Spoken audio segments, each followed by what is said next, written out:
شروع اللہ کے نام سے جو بڑا مہربان اور نہایت رحم کرنے والا ہے۔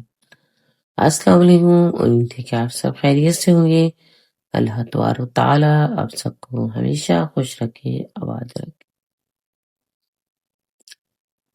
حق مہر سے کیا مراد ہے اور مہر فاطمی کسے کہتے ہیں، آج کی اس ویڈیو میں آپ کو تفصیل سے بیان کروں گی۔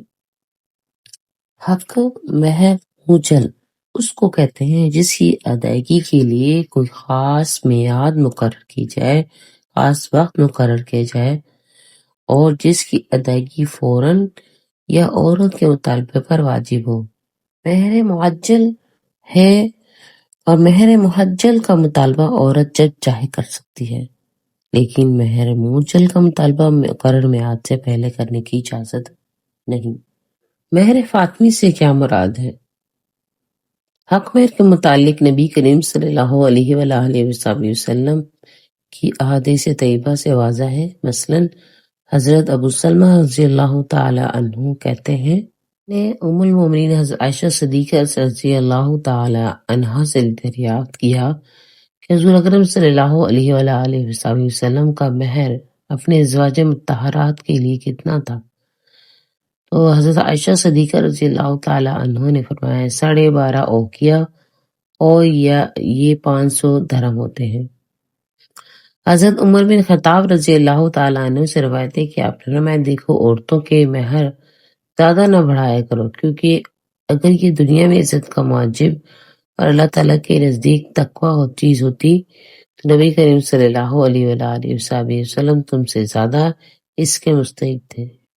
مجھے علم نہیں کہ آپ صلی اللہ علیہ وآلہ وسلم نے اپنی ازواج مطہرات میں سے کسی سے 12 اوقیہ سے زیادہ حق مہر سے نکاح کیا ہو، یا اپنی صاحبزادیوں میں سے کسی کا نکاح اس سے زیادہ مہر پر کیا ہو۔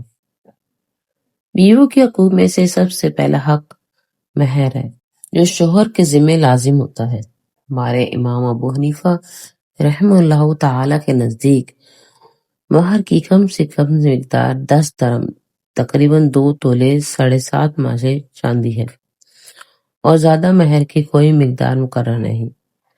حسب حیثیت جتنا مہر چاہے رکھ سکتے ہیں، یوں تو کوئی نکاح بغیر حق کے نہیں ہوتا، لیکن اس بارے میں بہت سی کوتاہیاں اور بے احتیاطیاں ہمارے سامنے نظر آ رہی ہیں۔ ایک کوتاہی لڑکی کے والدین اور اس کے عزیز و اقارب کی جانب سے ہوتی ہے۔ حق مہر مقرر کرتے وقت لڑکی کی حیثیت کا لحاظ نہیں رکھتے، بلکہ زیادہ سے زیادہ مقرر مقدار کرنے کی کوشش کرتے ہیں، اور بس اوقات اس تنازع میں اور جھگڑے کی شکل اختیار ہو جاتی ہے۔ بلکہ اس سے بڑھ کر بعض موقعوں پر یہ بھی دیکھا گیا ہے کہ اسی جھگڑے میں شادی رک جاتی ہے۔ لوگ زیادہ حق مہر مقرر کرنے کو فخر کی چیز سمجھتے ہیں، لیکن میری بہنوں اور بھائیوں، یہ جاہلیت کا فخر ہے جس کی جتنی مذمت کی جائے کم ہے، ورنہ اگر حق مہر کا زیادہ ہونا شرف اور سعادت کی بات ہوتی تو نبی کریم صلی اللہ علیہ وآلہ وسلم کی ازواج مطہرات اور آپ صلی اللہ علیہ وآلہ وسلم کی صاحبزادیوں کا حق مہر زیادہ ہوتا۔ حالانکہ آپ صلی اللہ علیہ وآلہ وسلم نے اپنی کسی بیوی کا اور کسی صاحبزادی کا مہر 500 درہم سے زیادہ مقرر نہیں کیا۔ 500 درہم 131 تولے ماشا چاندی بنتی ہے۔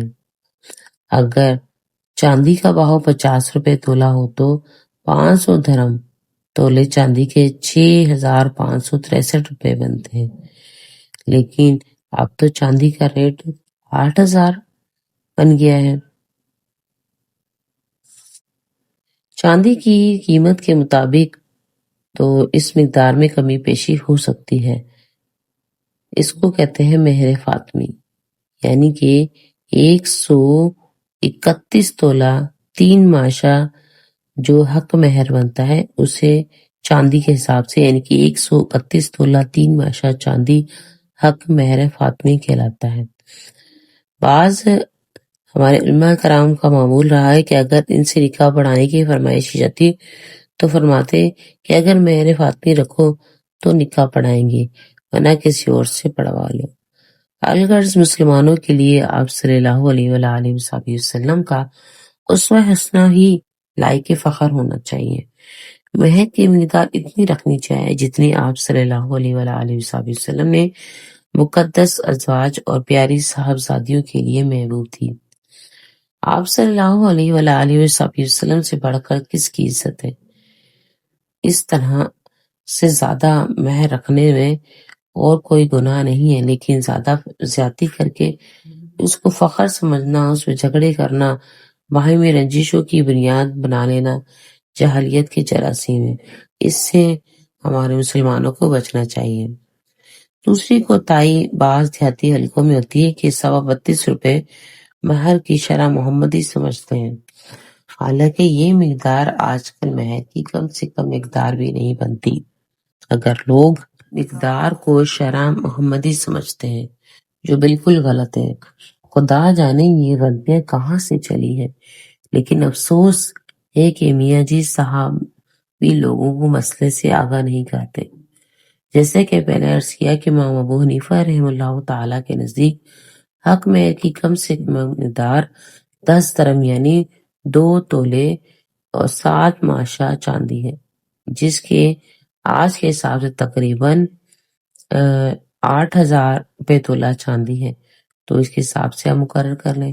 اس سے کم مہر مقرر کرنا صحیح نہیں، اور اگر کسی نے اس سے کم مقرر کیا تو 10 درم کی مالیت مہر واجب ہوگا۔ تیسری غلطی کوتاہی یہ ہوتی ہے کہ مہر ادا کرنے کی ضرورت ہی نہیں سمجھی جاتی، بلکہ رواج یہی بن گیا ہے کہ بیویاں حق مہر معاف کر دیا کرتی ہیں۔ یہ مسئلہ اچھی طرح میرے بہنوں اور بھائیوں سمجھ لیں کہ بیوی کا حق مہر بھی شوہر کے ذمہ اس طرح کا ایک قرض ہے جس طرح دوسرے قرض واجب الادا ہوتے ہیں۔ یوں تو اگر بیوی کل مہر یا اس کا کچھ حصہ شوہر کو معاف کر دے تو صحیح ہے، لیکن شروع ہی اس کو واجب الادا نہ سمجھنا بڑی غلطی ہے۔ ایک حدیث میں ہے کہ جو شخص نکاح کرے اور حق مہر ادا کرنے کی نیت نہ رکھتا ہو وہ زانی ہے۔ ہمارے معاشرے میں بہت سی خرابیاں پیدا ہو گئی ہیں، ان میں سے ایک ہی کہ عورتوں کے لیے مہر رکھنا بھی عیب سمجھا جاتا ہے، وراثت کا حصہ لینا بھی مایوس سمجھا جاتا ہے، اس لیے وہ چاروں نہ چار معاف کر دینے کی ضرورت سمجھی جاتی ہے۔ اگر نہ کریں تو معاشرے میں ان کو نکو سمجھی جاتا ہے۔ دین دار طبقے کا فرض ہے کہ اس معاشرتی برائیوں کو مٹائیں اور لڑکیوں کو حق مہر بھی دلوائیں اور وراثت کا حصہ بھی۔ اگر وہ معاف کرنا چاہیں تو ان سے کہہ دے کہ وہ اپنا حق وصول کر لے اور کچھ حصہ اپنے تصرف میں رکھنے کے بعد اسے واپس لوٹا دیں۔ اس لین دین پر قطعاً جبر نہ کیا جائے۔ مہر کے بارے میں ایک اور کوتاہی یہ بھی ہوتی ہے کہ اگر بیوی مر جائے اور اس کا مہر ادا نہ کیا ہو تو لوگ اس کو ہضم کر جاتے ہیں، حالانکہ شرعی مسئلہ یہ کہ اگر خاوند خانہ داری سے اور میاں بیوی کی یکجائی سے پہلے بیوی کا انتقال ہو جائے تو نصف حق مہر ادا ہوگا، اور اگر بیوی کی خلوت صحیح کے بعد اس کا انتقال ہوا تو پورا مہر ادا کرنا واجب ہوگا، اور یہ مہر بھی اس کے ترکے میں شامل ہو کر اس کے جائز ورثہ پر تقسیم ہوگا۔ اس کا مسئلہ علماء کرام سے ہمیں معلوم کرنا چاہیے۔ ہمارے ہاں یہ ہوتا ہے کہ اگر لڑکی کا انتقال سسرال میں ہو تو اس کا سارا اثاثہ اس کے قبضے میں آ جاتا ہے اور وہ لڑکی کے وارثوں کو کچھ نہیں دیتے، اور اگر اس کا انتقال میکے میں ہو تو وہ قابض ہو کر بیٹھ جاتے ہیں اور شوہر کا حق دینے کی ضرورت ہی نہیں سمجھتے۔